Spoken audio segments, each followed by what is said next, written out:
get about, as I said before, about $1 billion of that. Yet we're slightly under, and so that's 1%. We're slightly under 3% of sales. We could be doing better if we had the policies to encourage that. We have this, we have the infrastructures, we have the science.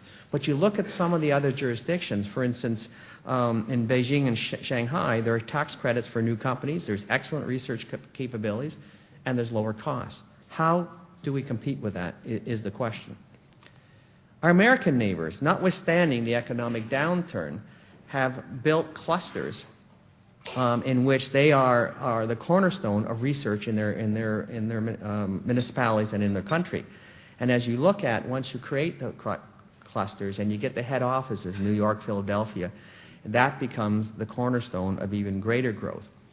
It's good to hear, actually, our governments are thinking about trying to think about a Ontario-Quebec life science corridor in which we will be able to compete on those clusters areas. That's not resolved yet, but there's been a fair amount of discussions. Now, our solutions. It's easy to point out the problems. What are some of the things that RX&D can do to help make this environment better? First and foremost, we're working with the government to create a biopharmaceutical strategy, even a task force, which would be multi-ministerial, that would work hand in hand with industry to advance the issue. So we can deal with, and David's going to talk later on about PMPRB, we can deal with CDR, we can deal with regulatory, C51, PLF, the various other dossiers, and come up with a comprehensive strategy, because too often, if you don't have a multidisciplinary approach, the right hand and the left hand, and this is not a political joke, I mean, but they really don't know what they're doing. And sometimes, in fact, are contradictory in their approach. So we're working very hard to make sure that there is an overall strategy guided by the government. Second of all, we have to fundamentally work on intellectual property regime. Is we have a good intellectual property regime, but not top of class. And what we have to do is make sure that we have things like the right of appeal, patent term restoration, and other areas in which we can.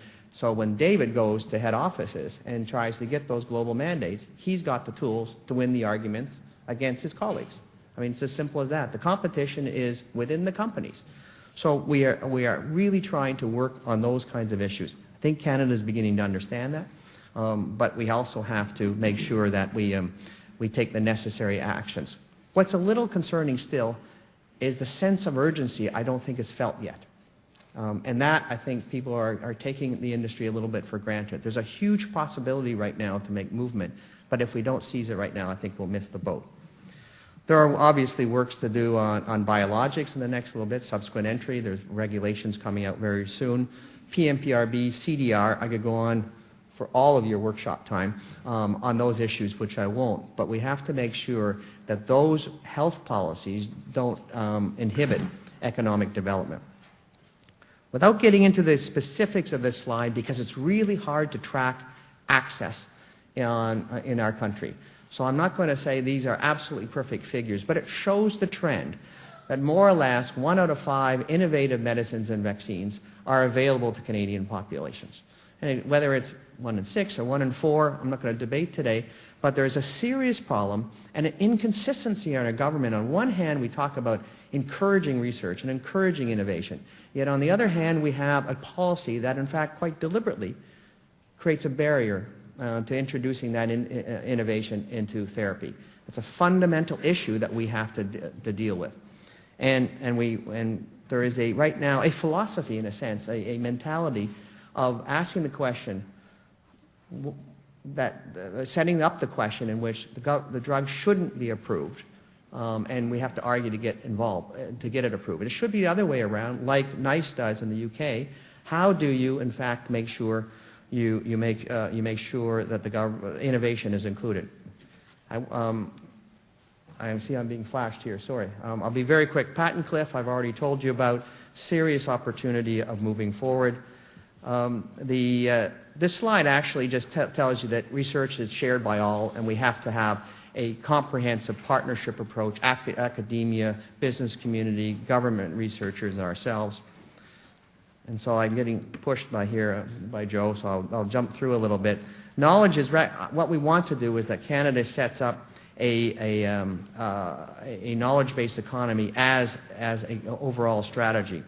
So as I just conclude with the Minister's comments about the time for there's an opportunity here, that's very much the way we see it, of going for competitive IP, pricing policy that respects risks, policy of making innovative medicines and vaccines available, and a comprehensive development plan.